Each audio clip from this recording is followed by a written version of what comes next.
In part 1, we broke down the viral pension post that's making rounds. 3 real facts connected by fake arrows, designed to scare you. But I told you at the end, there's going to be a real conversation to be had. One that doesn't need manufactured panic, because the documented story is damning enough on its own. Let's talk about it. Before Mark Carney was Prime Minister, he was chair of Brookfield Asset Management. Not a board member, the chair. Brookfield manages over $1 trillion globally. Infrastructure, real estate, pension, pipelines, renewable energy, and private equity. These are exactly the kind of assets that government builds policy around.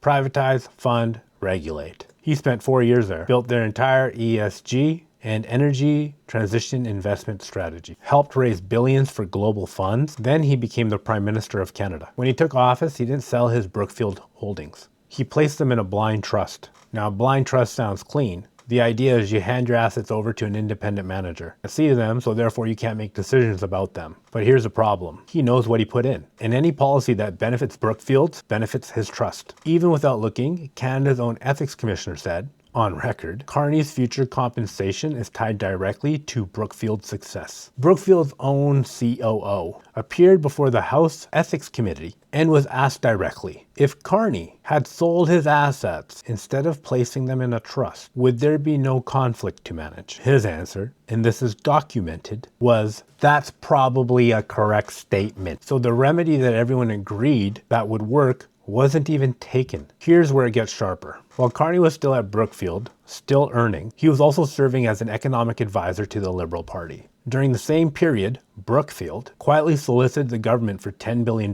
in funds, part of a proposed $50 billion Canada-only asset fund. He didn't have to disclose this because technically he was employed by the Liberal Party, not the Prime Minister's office. That one technicality exempted him from the ethical disclosure rule that would have applied to any other government senior advisor. I told you, this guy's a chess grandmaster. That's not a conspiracy theory. That's public record, documented and verified. Now, I'm not here to tell you who to vote for. I'm not here to tell you that Carney is evil and that every decision he makes is corrupt. What I am here to tell you is this. The system has always been built by people who can benefit from it. That's not new, that's not unique to Canada, and that's not a left or a right issue. It is, however, a financial sovereignty issue. Because while Canadians are debating a viral post about pensions, the people writing policy hold stakes in the infrastructure that policy governs. Your CPP, your pension, your retirement sits inside of a system designed and managed by people whose personal wealth is intertwined with how that system performs. That's the real conversation. Not whether to trust or distrust the government, but whether your financial future depends entirely on their decisions. At Inverest, that's the question we build to answer to. Not panic, not politics. A system,